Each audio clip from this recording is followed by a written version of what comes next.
Saya setuju banget dari Mbak Puspowardoyo. Sorry, Puspowardoyo. Pandangan Al-Azhar gimana tentang Syiah, Mas Lutfi?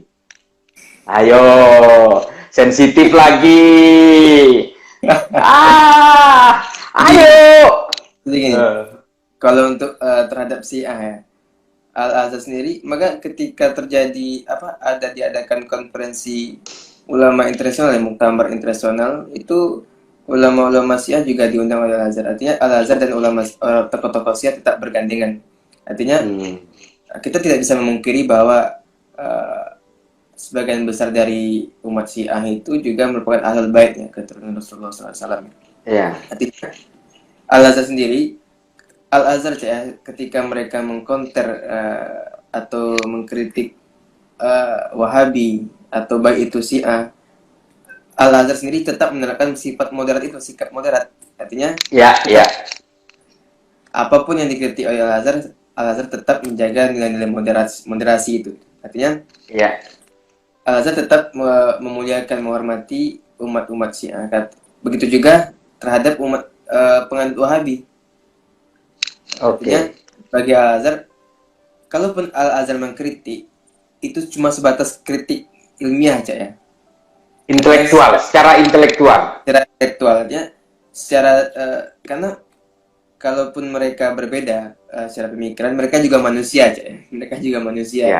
Ya kita juga dan bahkan ada jurisprudensi yang bersumber dari satu jurisprudensi yang sama sebenarnya. Iya. Tidak semuanya, tidak totally berbeda sebenarnya. Maka secara jalan terakhir bagi Al-Azhar, walaupun kita semua berbeda ini manhaj seperti Syiah Wahabi, selama mereka masih menghadap kiblat, ya, menghadap Ka'bah dan bertuhan kepada Tuhan yang esa, yang sama seperti kita, mereka tetap Muslim gitu.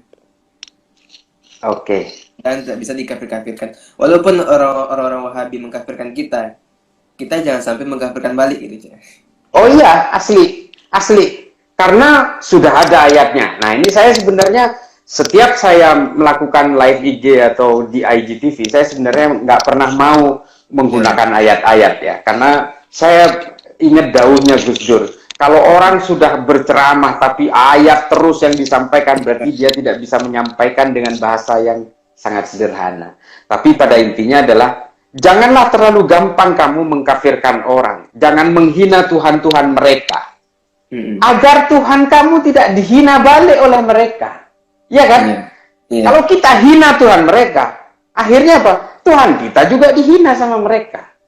Nah ini pada akhirnya adalah dua Tuhan ini nanti yang nggak terima. Gitu. Tuhan mereka dan Tuhan kita kan gitu. Nah ini ada pertanyaan terakhir ini. Saya sebenarnya lapar.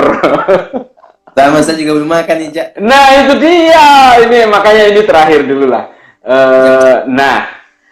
Itu baru selesai Jumatan. Iya, jangan curhat dulu. Nantilah itu curhat. Lanjut.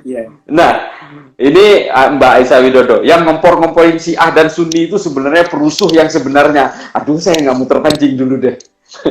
Yang ada nanti saya makin ke neraka katanya. Nah, Syiah dan Sunni mungkinkah bergandengan tangan? Nah, mungkin bagi saya mungkin, karena makanya awal konflik yang terjadi di Timur Tengah itu sendiri itu banyak terjadi adu domba ya, adu domba antara Sunni dan Syiah, dan propaganda itu berasal dari kaum Wahabi sendiri ya, karena Wahabi sendiri tidak menyukai kaum Syiah itu sendiri, karena bagi mereka kaum Syiah itu betul-betul sesat, kafir kan, dan bukan Islam artinya darah mereka pun halal ya untuk dibunuh. Katanya begitu, katanya sih seperti itu. Artinya cukup banyak terjadi ya propaganda atau konflik terjadi di Timur Tengah itu rata-rata berawal dari adu domba antara Muslim Sunni dan Syiah. Ini yang dimanfaatkan oleh negara-negara Barat untuk mengompori pergolakan di Timur Tengah dengan memanfaatkan permusuhan yang sudah berabad-abad itu kan begitu. Makanya orang Arab itu ya memiliki sifat naluri sifat dasarnya itu keras ya, bersifat keras ya. Jadi Ya, ya. orang itu udah terjadi, makanya kita beruntung gitu dengan Islam yang ditawarkan oleh Indonesia di Indonesia ini kita beruntung karena Iya, di Arab nggak ada kita klepon soalnya. dengan mudah beragama dengan mudah gitu.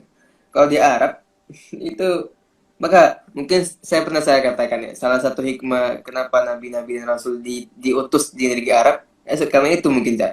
Ya, Karena ya. di Arab itu memang mudah sekali terjadinya konflik, Dan peperangan. konflik di Arab itu sepanjang sejarah itu selalu berakar kepada tribalisme. Kalau Nah, kita ya. perhatikan, mulai dari zaman Kanjeng Nabi sebelum lahir, sampai Kanjeng Nabi lahir, sampai Kanjeng Nabi bawa Islam, sampai Kanjeng Nabi wafat, sampai Khulafaur Rasyidin, Bani Umayyah, Bani Abbasiyah, Bani Ottoman, semua itu selalu diwarnai dengan sejarah-sejarah pertempuran tribalisme. Iya. Makanya di Indonesia pun saya berani katakan Cak, untuk tokoh-tokoh Syiah pun mereka cukup banyak yang pakar ya dalam menafsiri Al-Quran gitu daripada kaum sebelah gitu. Kenapa sih pakai sebelah? kayak kontrakan aja. Iya, iya, iya.